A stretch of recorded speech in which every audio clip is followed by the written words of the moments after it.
ನೋಡಿ ನಮಗ ಆದವ್ರು ತಂದಿದ್ರಿ ಸುಳ್ಳು ಬಿದ್ದಿರಿ ಈಗ ನೋಡ್ರಿ ಏನು ಮಾಡ್ತಾರೆ ಮಾಡ್ರಿ ನಮಗೇನು ಇಲ್ಲ ಈಗ ಅವ್ನು ಒಬ್ಬಂದಿ ಚಿಂತಿ ಆ ಚಿಂತಿ ತಂಗಿ ನನಗೈತಿ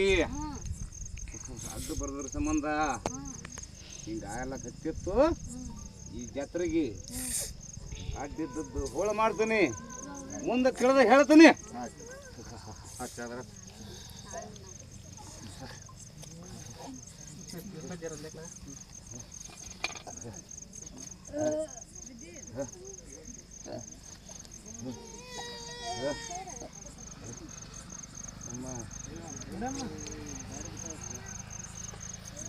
ದಡ ಇಟ್ಕೊಂಡು ಹೋಗ್ತೀನಿ 3 ವರ್ಷಕ್ಕೊಮ್ಮೆ ಮಾಡ್ಕೊತ ಹೋಗು ನಾವು ಮಾಡಕ್ಕಲ್ಲೇನ ಅವು ದೀಪ ಕೊಡ್ಬೇಕು ನಾವು ಮಾಡ್ಬೇಕು ಇದು ಹಾರಿಕೆ ಅದಂದ್ರೂ ಮಾಡಕತ್ತೀನಿ ತಂಗಿ ಹೇಳ್ರಿ